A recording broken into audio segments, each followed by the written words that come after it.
Hey everyone, welcome back to our study on spiritual disciplines. If you are new to the study, my name is Chaslin and I am so excited that you are joining us for this journey. The past few weeks we've been looking at specific disciplines that we can put into place within our lives. As I have mentioned in the past, I highly recommend keeping a journal throughout this entire study to keep track of where you've been, where you are now, and where you are going.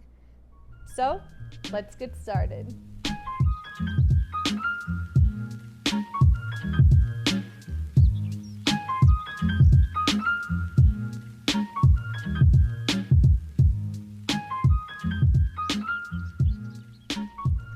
Have you ever experienced those moments that you just feel like your mind is crowded by all the thoughts of life, or that mental to-do list that has just got to get done? We tend to overthink and overfocus on what has happened or what will happen in life. We make this situation where we become our own worst enemy, or perhaps we just completely avoid dealing with our thoughts and emotions altogether. This is not something that is limited to one type of person. All people face this problem many times in their lives. This is why we will be looking at the spiritual discipline of mindfulness. Mindfulness is huge within the psychology world. According to Jon Kabat-Zinn, an expert on mindfulness and how to use it to help people, mindfulness is maintaining and accepting moment-by-moment awareness of our thoughts, feelings, and surrounding environments. Psychology Today says that mindfulness has two aspects. The first aspect is awareness. Awareness is the ability to focus attention on one's inner processes and experiences. We take moments to stop and assess what we are feeling and dealing with inside of our hearts. The second aspect is acceptance. It is not enough to simply be able to become aware of our feelings. We have to work to develop the ability to observe and accept streams of thought, rather than to judge and avoid. Mindfulness teaches us to live in the moment and reawaken oneself to the present, rather than dwelling on the past or anticipating the future. I did some research looking for information on what mindfulness really is, and I came across this website, mindful.org. This website gives a list of things that we should know about mindfulness, helping us understand that practicing mindfulness is not as difficult as we might think. First, mindfulness is not obscure or exotic. It is familiar to us because it's something that we already do and we already are. It's not a special thing added to our mental to-do list. We have the ability to be present already, and we can cultivate these innate qualities with simple practices that are scientifically demonstrated to benefit ourselves, loved ones, friends, neighbors, the people we work with, and the institutions and organizations that we take part in. Mindfulness has the potential to become a transformative social phenomenon that anyone can participate in. It cultivates universal human qualities that everyone can benefit from. It is a way of living as it brings awareness and caring into everything that we do, cutting down on needless stress, making life a little better. Mindfulness is evidence-based. Both science and experience demonstrates its positive benefits for our health, happiness, work, and relationships. It even sparks innovation. As we deal with our world's increasing complexity and uncertainty, mindfulness can lead us to effective, resilient, low-cost responses to seemingly unshakable problems. As I mentioned before, mindfulness is something that can be practiced by anyone.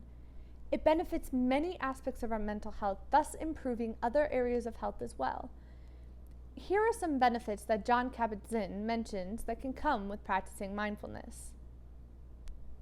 It can boost your immune system, improve your sleep, increase positive emotions, reduce negativity, stress, anxiety, and depression, helps with the learning, memory, emotion regulation, and empathy parts of our brains,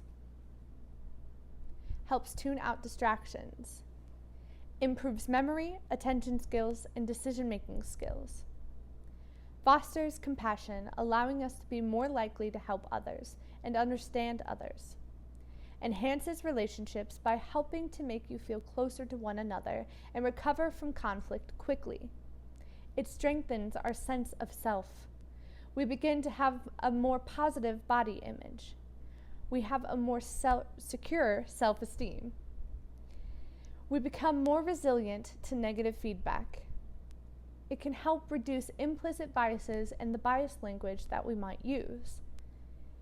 It can improve our social skills. It can increase self-compassion and happiness.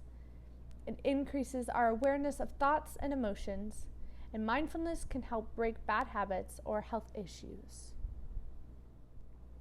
We've spent time looking at why mindfulness is beneficial to the general population, but what exactly does this mean for us as Christians? Why should we put this into practice? Adele Calhoun assists with some insight to this question. The desire for this discipline is to live wholeheartedly in the present moment, alert to God and without judgment. It is important to Jesus to know where our attention is directed, because where our attention is determines where our lives are. Calhoun says that Christian mindfulness keeps close watch on our inner compass so that we can notice if we are present to anxieties, worries, or even expectations. Last week we mentioned Matthew 6, where Jesus was talking about worry. Throughout this practice, remember that what Jesus says about God in verses 25 and 27. God loves you more than the birds and the flowers. Use the mindfulness practice to settle your heart and mind without judgment upon yourself, and be aware of where you are focused in your life. Let's take a few moments to look at some questions that Calhoun gives us to consider about mindfulness. As we go through these few questions, feel free to pause the video and take time to consider them. If you are keeping a journal, write down some of your answers so that when you look back on this, you can recognize the growth in your life. If you are with someone, discuss the questions with them. When has it been easier to live your life on autopilot than to feel your thoughts and feelings? Where are you more present to work, regret, or fantasy futures than to God's love and care for you?